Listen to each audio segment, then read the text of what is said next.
بسم اللہ الرحمن الرحیم۔ السلام علیکم میرے پیارے ساتھیوں، پھول چینل میں ہم آپ کو خوش آمدید کہتے ہیں۔ میرے پیارے ساتھیوں، آج ہم آپ کے لیے جو ویڈیو ساتھ لے کر آئے ہیں وہ ہے کمر درد کی جو وجوہات، احتیاط، تشخیص اور اس کا علاج۔ تو ہمارے ساتھ رہیے گا، آخر تک ہمارا ساتھ دیجیے گا۔ ماہرین کا کہنا ہے کہ اس بات کے 84% امکانات ہیں کہ آپ زندگی میں کسی نہ کسی مرحلے پر کمر کے درد کا شکار ہو جائیں گے۔ کمر کا درد عموماً ریڑھ کی ہڈی اور اس کے پٹھوں، نسوں کے تناؤ یا کھچاؤ کی وجہ سے ہوتا ہے۔ طبی ماہرین کے مطابق یہ درد نہایت سنگین صورت بھی اختیار کر سکتا ہے اور سرطان یا ریڑھ کی ہڈی سے متعلق ایسے مسائل کا موجب بن سکتا ہے جو اعصابی بیماریوں کا باعث بنتے ہیں۔ صرف یہی نہیں، دنیا بھر میں لوگوں کو معذور بنانے کی ایک اہم وجہ کمر درد بھی ہے۔ خوش قسمتی سے آپ کمر درد سے چھٹکارا حاصل کرنے یا اس میں کمی کے لیے بہت کچھ کر سکتے ہیں۔ اگر احتیاط سے صورتحال میں بہتری نہ آئے تو گھریلو ٹوٹکوں اور ورزش کے ذریعے آپ چند ہفتوں میں دوبارہ فعال بن سکتے ہیں۔ کمر درد جب بہت بڑھ جاتا ہے تو مریض کی حالت کو دیکھتے ہوئے سرجری بھی کی جاتی ہے۔ ڈاکٹر سے کب رجوع کیا جائے؟ کمر میں درد ہونے کی صورت میں آپ کو ڈاکٹر سے فوری طور پر رجوع کرنا چاہیے، بالخصوص اگر آپ کو آنتوں یا مثانوں میں مسائل پیدا ہو جائیں، کمر درد کے ساتھ بخار ہو جائے، زخم ہو جائے یا درد ٹانگوں تک خصوصاً گھٹنوں کے نیچے پنڈلیوں تک آ جائے، ٹانگوں میں کمزوری محسوس ہو یا سن ہونے لگے اور آپ کا وزن کم ہونے لگے۔ کمر درد کی وجوہات۔ کمر درد کی دو طرح کی وجوہات ہوتی ہیں، ایک عارضی اور دوسری دائمی۔ عارضی کمر درد اچانک اور شدید ہوتا ہے جو گرنے یا کوئی بھاری چیز اٹھانے سے ہو جاتا ہے اور یہ 6 ہفتے سے زیادہ نہیں رہتا۔ 6 مہینے سے زیادہ برقرار رہنے والا کمر درد دائمی سمجھا جاتا ہے اور وہ اتنا عام نہیں ہوتا۔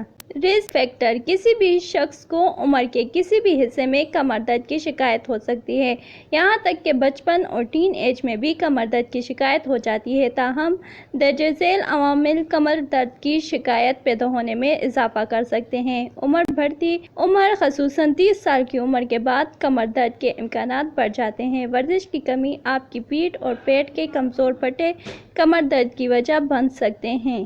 زائد وزن۔ جسم کا اضافی وزن آپ کی کمر پر اضافی بوجھ ڈالتا ہے۔ بیماریاں۔ گٹھیا کی بیماری کی کچھ اقسام یا کینسر کمر درد کا باعث بن سکتے ہیں۔ وزن غلط طریقے سے اٹھانا۔ بھاری وزن اٹھاتے وقت ٹانگوں کے بجائے کمر پر وزن ڈالنا، اس کے علاوہ بیٹھنے کے بجائے جھک کر وزن اٹھانا۔ نفسیاتی صورتحال۔ ڈپریشن اور انزائمی میں مبتلا افراد کو کمر درد کا زیادہ خطرہ رہتا ہے۔ تمباکو نوشی۔ تمباکو نوشی کے باعث ریڑھ کی ہڈی کے نچلے حصے تک خون کے پہنچنے کی رفتار سست پڑ جاتی ہے، جس کے نتیجے میں نچلے حصے کے موڑوں کو مناسب غذائیت نہیں پہنچ پاتی۔ تمباکو نوشی کے باعث شفایاب ہونے یا زخم ٹھیک ہونے کی رفتار سست پڑ جاتی ہے۔ احتیاطی تدابیر۔ آپ اپنی جسمانی حالت میں بہتری اور درست جسمانی امکانات پر عمل پیرا ہو کر کمر درد سے چھٹکارا یا اس کے بار بار ہونے کو روک سکتے ہیں۔ اپنی کمر کو صحت مند اور مضبوط رکھنے کے لیے آپ یہ طریقے عمل میں لا سکتے ہیں۔ ورزش۔ ایسی ایروبک سرگرمیاں کریں جو آپ کی کمر پر وزن یا دباؤ نہ ڈالیں، آپ کی کمر کی طاقت اور قوت برداشت میں اضافہ کریں اور ان میں آپ کے پٹھے بہتر طور پر کام کر سکیں۔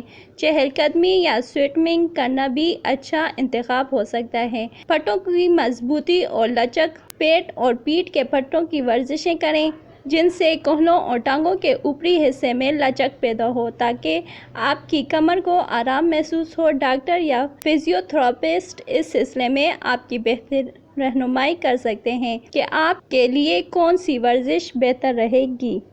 وزن کی صحت مند سطح۔ وزن کا زیادہ ہونا کمر کے پٹھوں کا تناؤ بڑھا دیتا ہے۔ اگر آپ کا وزن زیادہ ہے تو اس میں کمی لا کے آپ کمر کے درد میں بہتری محسوس کر سکتے ہیں۔ تمباکو نوشی چھوڑ دیں۔ تمباکو نوشی سے جان چھڑا کر بھی آپ کمر درد میں کمی لا سکتے ہیں۔ جسم سیدھا رکھیں، جھکیں مت۔ ریڑھ کی ہڈی کو سیدھا رکھیں۔ جسم کو درست پوزیشن پر رکھ کر آپ کمر درد کی شدت میں کمی لا سکتے ہیں۔ بیٹھتے وقت اپنے کہلوں اور گھٹنوں کو ایک ہی سطح پر رکھیں اور کم از کم ہر آدھے گھنٹے بعد اپنی پوزیشن بدلیں۔ وزن اٹھانے میں احتیاط۔